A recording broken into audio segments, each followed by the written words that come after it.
যৌবন আসে আর সেই যৌবনে ভজন করাটাই বড় কঠিন হয়। কেন জানেন? যৌবনকালে যে শক্তি, যৌবনকালে যে ক্ষমতা, তখনকার মনে করাই বড় কঠিন।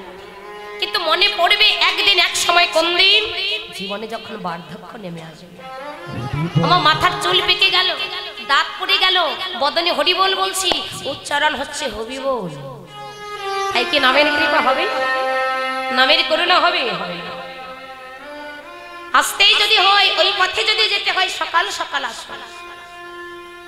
আমরা বলি না, শিশুকালে ভজে কৃষ্ণ, কৃষ্ণ পাইবার আসে। গৌর গোবিন্দ ভজন সাধনের উপযুক্ত সময় ফুটন্ত যৌবনকাল। কিন্তু তোমার জীবনে যৌবন আসার আগেই তো দেহ থেকে প্রাণ পাখিটা চির বিদায় নিয়ে চলে যেতে পারে, পারে না? যৌবন আসার আগেই তো আমরা চলে যেতে পারি। তাই যৌবনের অপেক্ষায় থেকো না, শিশুকালেই ওই পথে যাও। শিশুকাল থেকে ভজন করার চেষ্টা করো, শিশুকালে ওই পথে নেমে পড়ো। কেন? শিশুকালে মনটা থাকে সরল, সরল মনে যদি গৌর গোবিন্দ ভজন সাধন করতে পারো, তোমার কৃপা হয়ে যাবে। ধ্রুব মহারাজ, ভক্ত প্রহ্লাদ মাত্র 5 বছর বয়সে ভগবানের কৃপা লাভ করলেন। কি করে?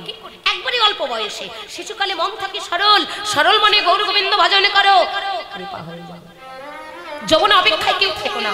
যৌবন আস্তে আস্তে দেহ থেকে প্রাণ পাখি উড়ে যেতে পারে। কখনকার দেহ থেকে প্রাণ পাখিটি, প্রাণ বায়ুটি চির বিদায় নিয়ে চলে যাবে মা, এটা আমরা কেউ বলতে পারি না, কেউ বলতে পারি না। নিঃশ্বাসের কোনো বিশ্বাস নেই, আজ আছে কাল নেই।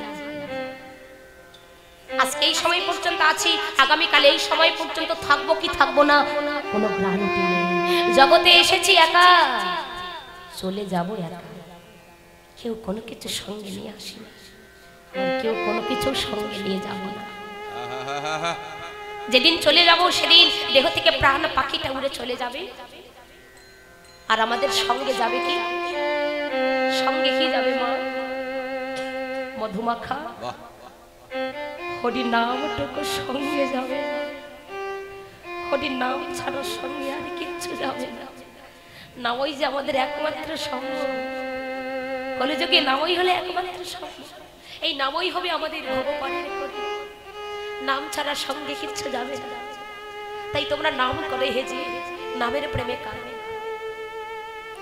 এত সুন্দর দেহটাকে মা দেখুন, কত সুন্দর সোনা দানা দিয়ে সাজিয়েছিল, কত দামি দামি পোশাক পরিধান করেছে এই অঙ্গে। কিন্তু যেদিন দেহ থেকে প্রাণ পাখি চলে যাবে, সেদিন এত এত দামি দামি পোশাক পরিচ্ছেদ আমাদের সঙ্গে যাবে, সোনার অলঙ্কার দিয়ে আমাদের সঙ্গে যাবে। ভাই বন্ধু স্ত্রী পুত্র সংসার আত্মীয় পরিজন 2 বিঘা সম্পত্তি 2 ভরি স্বর্ণ এগুলো আমাদের সঙ্গে যাবে। বিচার জাতের অহংকার করছো মা।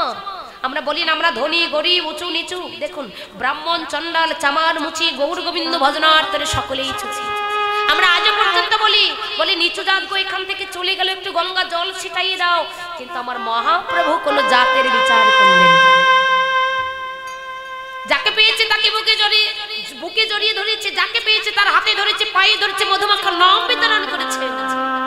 আর এই জন্য একদিন এক ব্রাহ্মণ সমাজ নিমাই পণ্ডিতকে ডেকে বলেছিল, নিমাই তুমি যাকে পাচ্ছ তাকে কোল দিচ্ছ, যাকে পাচ্ছ তার চরণ ধরছো, এদিকে তোমার জাতের কোনো ক্ষতি হচ্ছে না? যাকে পাচ্ছ তাকে কোল দিচ্ছ, যাকে পাচ্ছ তাকে জড়িয়ে ধরছো, তাতে কি তোমার জাতের কোনো ক্ষতি হচ্ছে না? নিমাই পণ্ডিত বলেছিল, শোনো ব্রাহ্মণ সমাজ, যা কোল দিতে দিতে সঙ্গ করতে করতে আমার জাত যাবে তো যা, কত জাত যায়, জাত তাতে দুঃখ নেই।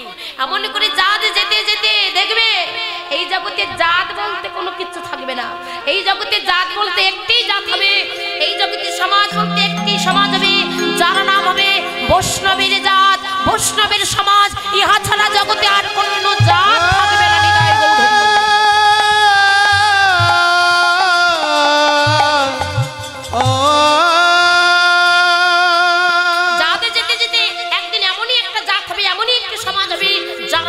বৈষ্ণবের সমাজ, বৈষ্ণবের জাত। ইহা ছাড়া জগতে আর অন্য কিছু হবে না। গৌরহরি ধবলি শ্যামলীকে বদন বাজিয়ে ডাকছেন, তাই কি সাড়া দেয়? তখন গৌরহরি সিংহাবেনু দিয়ে ধবলি শ্যামলীকে ডাকছেন। আর যেই না সিংহাবেনু দিয়ে ডাকছেন আর দূরে থাকতে পারলেন। আহা সিংহাবেনু মোর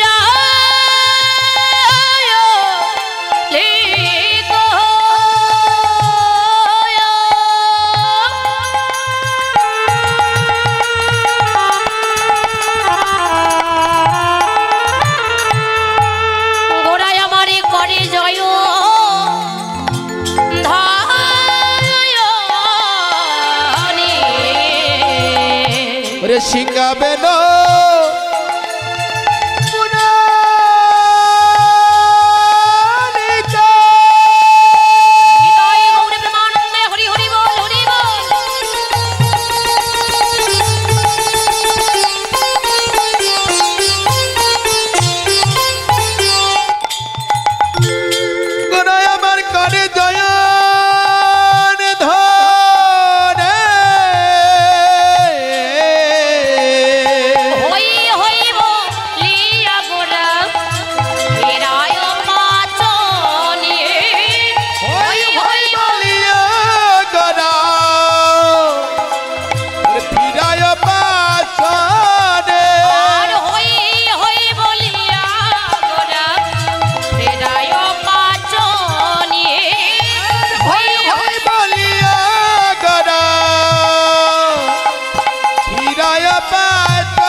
আমি তার হই আমি তারে হই তার হই যেজন আমার হয় আমি তার হই তারে হই যেজন আমার হয় আমি তার হই তারে হই তারে হই যেজন আমার হয় আমি তার হই তারে হই তারে হই যেজন আমার হয় আমি তার হই ওই আমি তারে হই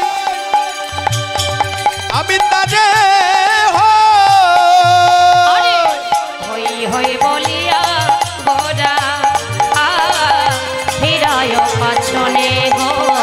হই হই বলিয়া গোরা ফিরায় পাছনে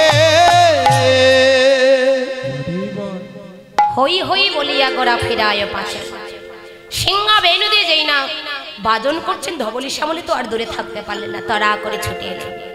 ছুটে আসবার পর বলছি আমি তারে হই তারে হই। আমা কথাটি বুঝতে পেরেছেন? আমি তারে হই তারে হই।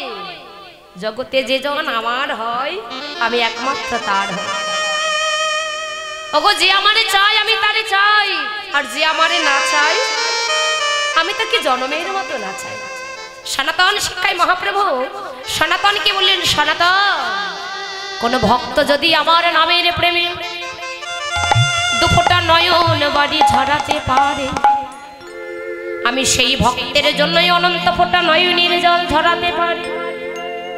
কোন ভক্ত যদি আমাকে পাবার জন্য একে পদ অগ্রসর হয়, আমি ভগবান ওই ভক্তকে নেবার জন্য 10 পদ অগ্রসর হয়ে যায়। কোন ভক্ত যদি আমাকে একবার দুবার ভাবনা করে, আমি ভগবান ওই ভক্তকে অনন্তবার বহুবার ভাবনা করি। ভাবনা করে ভক্ত আমার হৃদয়, ভক্তই আমার প্রাণ।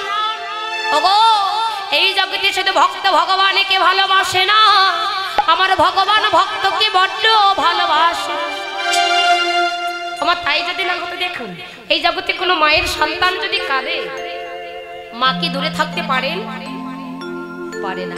মায়ের সন্তান কাঁদলে মায়ের হৃদয়টা ছটফট করে, তেমনি আমার ভগবান বলেন, হেজি মায়ের সন্তান কাঁদলে মা যেমন দূরে থাকতে পারে না, তেমনি ভক্ত কাঁদলে আমি ভগবান দূরে থাকতে পারি না। ভক্ত কাঁদলে আমার হৃদয়টা ছটফট ছটফট করে, কতক্ষণে সেই ভক্তের কাছে গিয়ে একটু সঙ্গ করিতে পারো। তাহলে ভগবানও ভক্তের জন্য কাঁদে। এই জগতে শুধু ভক্ত ভগবানের জন্য কাঁদে না। আজকে গৌরহরি ধবলী শ্যামলীকে কাছে পেয়েছেন, মনে আনন্দ ধরে না, আনন্দ আত্মহারা হয়েছে, আনন্দে বিভোর হয়েছে। আজকে গৌরহরি ধবলী শ্যামলীকে কাছে পেয়ে শুধু কি আজকে গৌরহরির মনে আনন্দ? মহাজন বললেন না গো না, শুধু গৌরহরির মনে আনন্দ নয়, আজকে নদিয়ার মাঝে যত ভক্তগণ ছিলেন তাদের মনেও আনন্দ ধরে না। কেন আনন্দ ধরে না?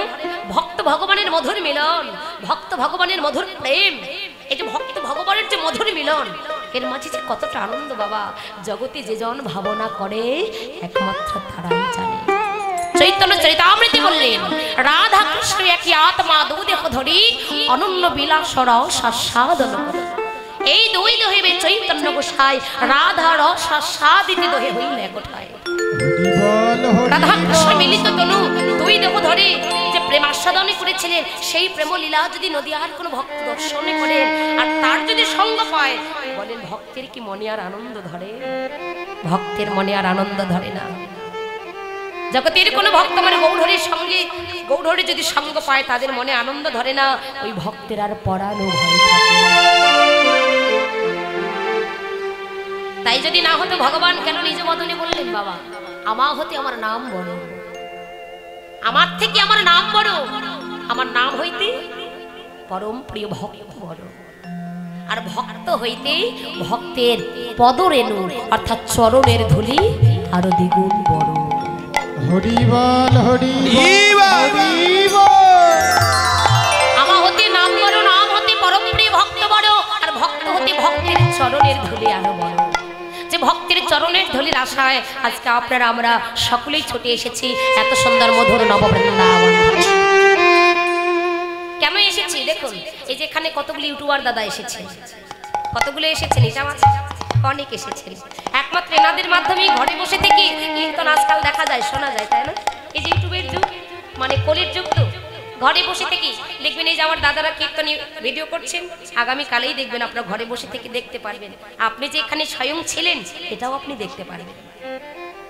ইউটিউবে যে কোনো কীর্তনীদের নাম দিয়ে সার্চ দিবেন, কীর্তন বের হয়ে আসে।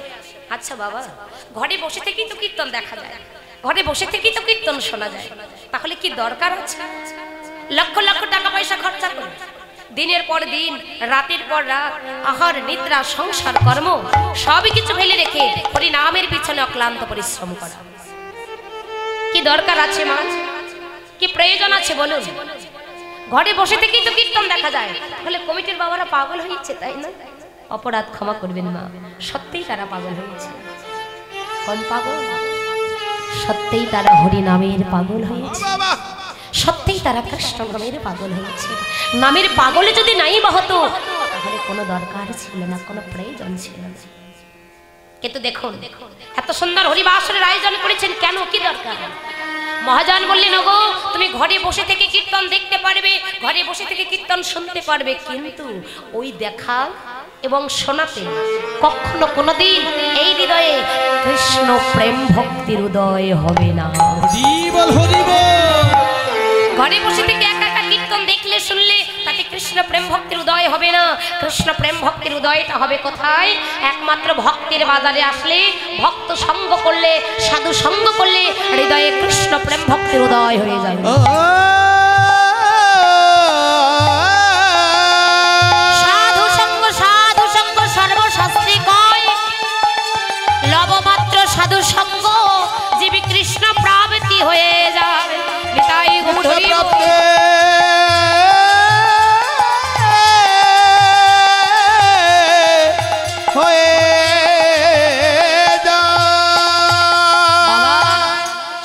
কলম দিলেন, যে প্রেম ভান্ডে করি জগতে দিলা ঢালি, ব্রাহ্মণে চন্ডালে করে কোলাকুলি। কোথায়?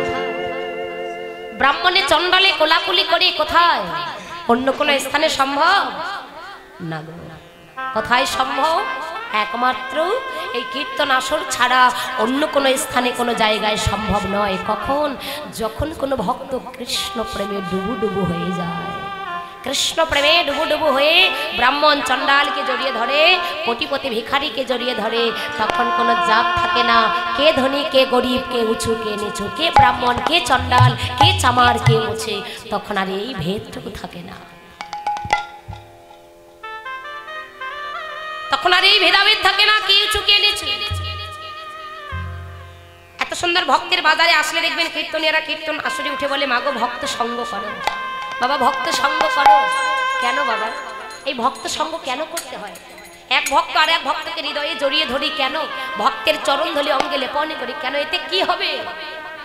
বলেন কীর্তন আসরে এসেছে, শুধু আসলেই কৃপা হবে না, মূল্যবান সময়টুকু নষ্ট করে কৃপা করে যেহেতু তুমি এখানে এসেছো, এসে শুধু বসে থাকলেই নয়, একবার ভক্ত সঙ্গ করো, ভক্তের চরণের ধুলি অঙ্গে লেপনে করো।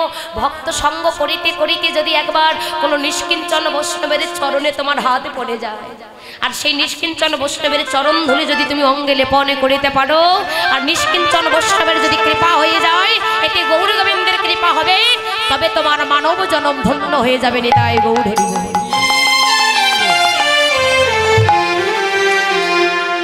ভক্ত সঙ্গ করলে কি হবে?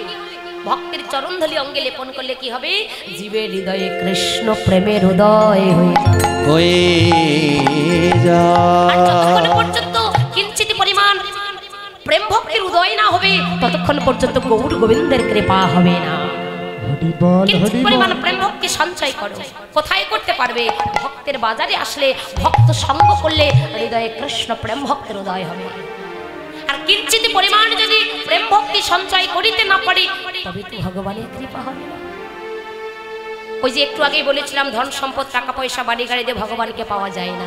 কি দিয়ে পাওয়া যায় বাবা? বিনা প্রেম সে নাহি মিলে নন্দলালা।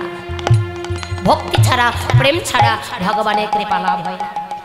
আর এই ধন সম্পদ দিয়ে যদি ভগবানের কৃপা লাভ না হতো বাবা, তাহলে দেখুন আপনারা বিচার করবেন মা, এই ভক্তি দিয়ে যদি ভগবানের কৃপা লাভ না হতো, আর ধন সম্পদ দিয়ে যদি ভগবানের কৃপা লাভ হতো, তাহলে দেখুন পঞ্চ পাণ্ডবদের আগে দুর্যোধনেরাই কিন্তু ভগবানের কৃপা লাভ করতে পারতো না বাবা। ধন সম্পদ দিয়ে যদি ভগবান